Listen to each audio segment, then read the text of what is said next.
Cześć kochani, dzisiaj zabieram Was do bardzo niezwykłej dzielnicy. Dzielnicy, w której możecie razem w jednym miejscu zobaczyć meczety, synagogi, cerkwie oraz kościoły.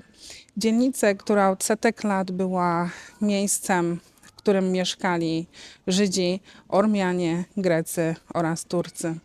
Dzielnicę, która w czasach osmańskich przeżywała swój rozkwit, a potem bardzo podupadła i teraz na nowo przeżywa swój renesans.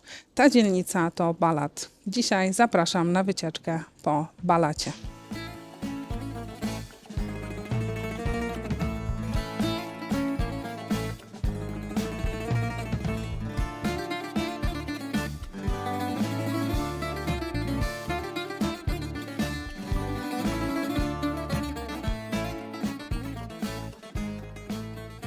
Gdzie leży dzielnica Balat? Dzielnica Balat leży nad Złotym Rogiem w dzielnicy Fener. Skąd wzięła się nazwa Balat? Nazwa Balat pochodzi od greckiego słowa, które oznacza pałac, dlatego że niedaleko tej dzielnicy znajdował się wielki bizantyjski pałac.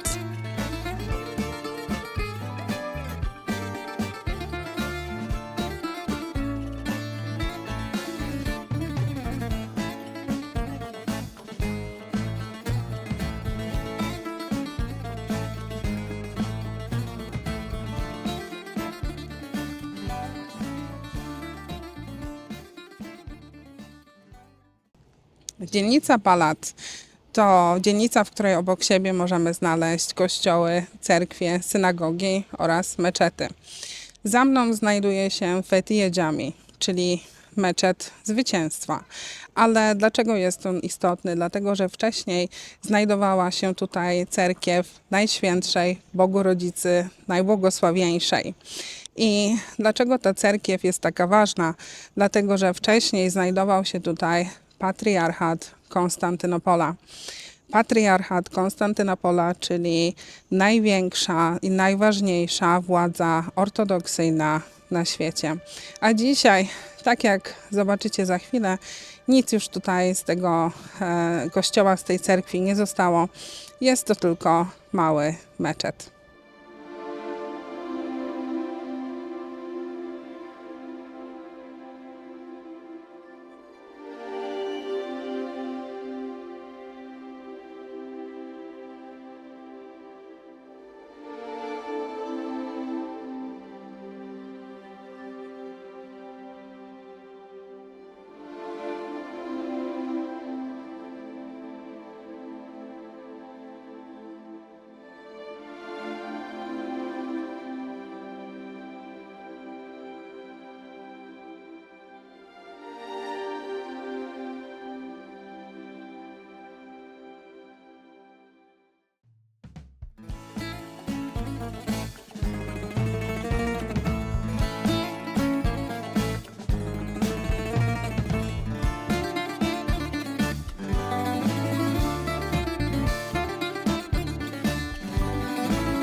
Dzielnica Balat to nie tylko kolorowe budynki i fajne hipsterskie kawiarnie. To też takie perełki jak ta, które znajduje się za mną. To greckie liceum w dzielnicy Fener. Zostało ono zbudowane w XIX wieku, a cegły do jego budowy zostały sprowadzone z Francji. W czasach swojej świetności ta szkoła to była jedna z najbardziej prestiżowych greckich szkół w całym Imperium Osmańskim.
A jak najlepiej dostać się do dzielnicy Balat? Dzielnica Balat jest położona nad Złotym Rogiem, więc jeśli będziecie na przykład w okolicach Emilonu, możecie tutaj przejechać tramwajem linii T5 i wysiąść na przystanku Balat albo Fener.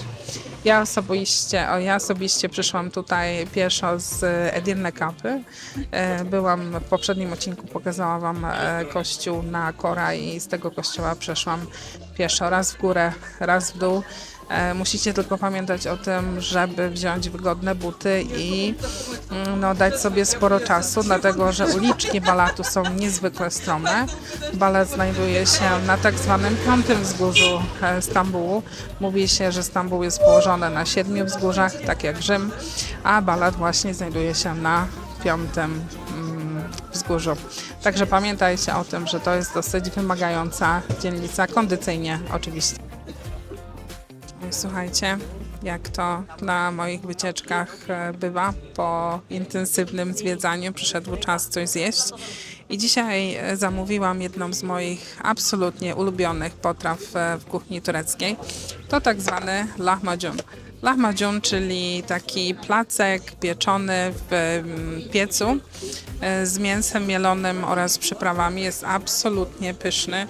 Bardzo aromatyczny i zazwyczaj jem go z jakąś tam drobną sałatką, z pietruszką, z sałatą oraz polewam sokiem z cytryny. Jest naprawdę wyjątkowy, zaraz go Wam pokażę.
Kolejnym bardzo ciekawym miejscem, które warto zobaczyć będąc w dzielnicy Balat, jest kościół świętego Stefana.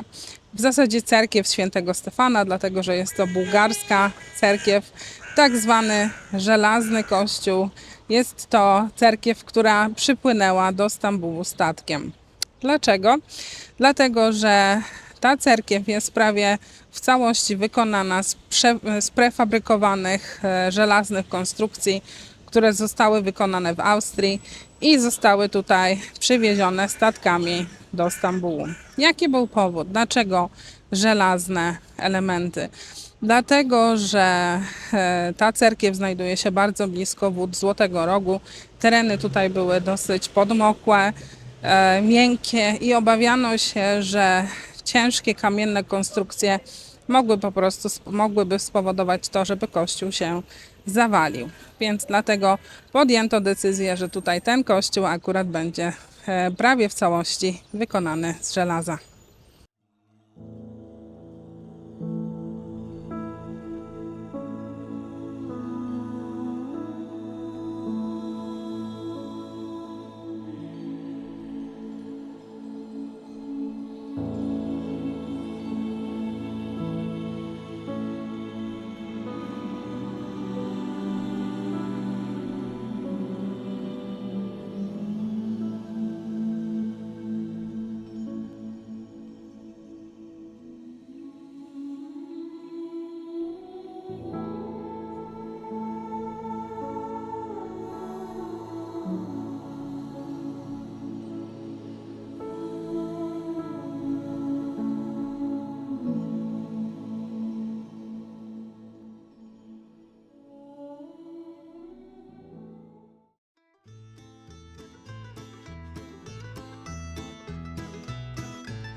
Jestem dzisiaj w dzielnicy Balat z koleżanką.